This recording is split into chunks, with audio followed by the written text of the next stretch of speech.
রাজশেখর গাঙ্গুলির প্যারালাইসিসের কথা কনফার্ম করা মাত্রই ডক্টররা এবার কান্নায় ভেঙে পড়লো ইন্দ্রাণী গাঙ্গুলি। হ্যাঁ বন্ধুরা, ভিডিওতে লাইক দিয়ে দেখতে থাকুন। যে মুহূর্তে কিনা রাজশেখর গাঙ্গুলিকে অবজারভেশনে রাখা মাত্রই, ওনার রিপোর্টস আসা মাত্র যখন ডক্টররা ইন্দ্রাণী গাঙ্গুলিকে কনফার্ম করে বলতে থাকে যে দেখুন মিসেস গাঙ্গুলি, রাজশেখর গাঙ্গুলি এখন আগের থেকে অনেকটাই বেটার আছে, কিন্তু তাই বলে এখনও পর্যন্ত সেরকম কিন্তু রিস্ক কাটেনি। এবং তার থেকেও বড় একটা দুঃসংবাদ আপনাদের জন্য এটাই আছে যে তার কিন্তু প্যারালাইসিস হয়েছে এবং এটা টেম্পোরারিও হতে পারে। আমাদের আর দীর্ঘ বিশেষ যে কিছু মাস হয়তো বা বছর বাদে হলেও সে আবারও ঘুরে দাঁড়াবে, কিন্তু তাতে আপনাদেরকে যথেষ্ট পরিমাণে সতর্কতা অবলম্বন করতে হবে। এবং আপনারা চাইলে কালই ওনাকে বাড়িতে ফিরিয়ে নিয়ে যেতে পারেন, কিন্তু আপনাদেরকে খেয়াল রাখতে হবে উনি যাতে কোনো মতো উত্তেজিত হয়ে না পড়ে। ঠিক সেই সময় এই কথা বলা মাত্র রাজশেখর গাঙ্গুলির প্যারালাইসিসের কথা শোনা মাত্র ইন্দ্রাণী গাঙ্গুলি যখন কান্নায় ভেঙে পড়ে আয়ুষকে জড়িয়ে ধরে অঝরে কাঁদতে থাকে, ঠিক সেই সময় আয়ুষ বলতে থাকে যে হায় ভগবান, এটাই কি শোনা বাকি ছিল যে আমার এবং কুসুমের বিয়ের কথা শুনে লাস্টে কিনা বাবা এরকম করে প্যারালাইসিসও হয়ে গেল। ঠিক সেই সময় কথা বলা মাত্র রাজশেখর গাঙ্গুলির কাছে ইন্দ্রাণী গাঙ্গুলি যখন ছুটে যায় এবং বলতে থাকে যে রাজ,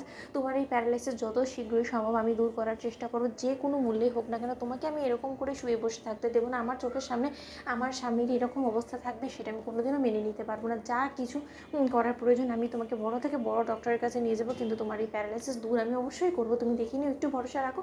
ঠিক সেই সময় রাজশেখর গাঙ্গুলি যখন কিনা বারবার করে ইন্দ্রাণী গাঙ্গুলিকে কিছু একটা বলার চেষ্টা করতে থাকে, ঠিক সেই সময় ইন্দ্রাণী গাঙ্গুলি বলতে থাকে যে কী বলার চেষ্টা করছো তুমি রাজ, সেই থেকে আমি দেখছি তোমাকে যে তুমি কিছু একটা আমাকে বোঝানোর চেষ্টা করছো, বলার চেষ্টা করছো, কিন্তু সেটা কি সেটা আমি বুঝতে পারছি না। কিন্তু তার আগে তুমি একটা কথা বলেছো যে তোমার হঠাৎ করে এরকম অসুস্থতা কী করে দেখা দিল এবং কী করে বা তুমি হার্ট অ্যাটাক করে বসলে। ডক্টর বললো আমাদেরকে যে তুমি কিছু একটা এমন শুনেছো যেটা কিনা তোমাকে কঠিন ধাক্কা দিয়েছে এবং তাতে করেই নাকি তোমার এই ম্যাসিভ হার্ট অ্যাটাকটা হয়েছে। কিন্তু কী এমন সত্য তুমি জানতে পেরেছো, কী এমন বাস্তবতার মুখোমুখি তুমি হয়েছিলে যার কারণে কিনা এরকম করে তুমি হঠাৎ করে হার্ট অ্যাটাক করে বসলে। রাজ, আমাকে সেটা জানতে হবে, আমাকে সেটা বুঝতে হবে, বলো রাজ কী বলার চেষ্টা করছো। ঠিক সেই সময় এক পর্যায়ে রাজশেখর গাঙ্গুলি বলার চেষ্টা করে আবারও যখন হাইপার হয়ে যায়, ঠিক সেই সময় নার্স বলতে থাকে যে দেখুন ম্যাডাম, আমি আপনাদের কাছে হাত জোর করে অনুরোধ করছি, আপনারা যদি এরকমই স্যারকে বারবার করে উত্তেজিত করার চেষ্টা করেন তাহলে কিন্তু বাধ্য হয়ে রেস্ট্রিকশন নিতে আমাদেরকে বাধ্য হতে হবে। ঠিক সেই সময় কথা বলা মাত্র ইন্দ্রাণী গাঙ্গুলি যখন বাইরে বেরিয়ে আসে, ঠিক সেই সময় মীনাক্ষী বলতে থাকে যে দাদার এই ঘটনার পেছনে কেউ না কেউ তো অবশ্যই দায়ী দিদি, নয়তো বা তুমি দেখো যে মানুষটা সুস্থ সবলভাবে এই গণবিবাহ অনুষ্ঠানে এলো, সেই মানুষটা বিয়ে সম্পন্ন হওয়া মাত্রই কি এমন দেখে ফেললো যার কারণে কিনা তার হঠাৎ করে হার্ট অ্যাটাক হয়ে বসলো। সেই জিনিসটা অবশ্যই তোমাকে তদন্ত করে বের করতে হবে, সত্য উদ্ঘাটন করতে হবে দিদি। এবং আমার দীর্ঘ বিশ্বাস যে এই সত্যটা এমন কোনো পরিবারের লোকেদেরকেই জড়িয়ে আছে যেটা কিনা দাদার পক্ষে কোনো মতে মেনে নেওয়াটা সম্ভব হয়নি এবং তার জন্যই দাদা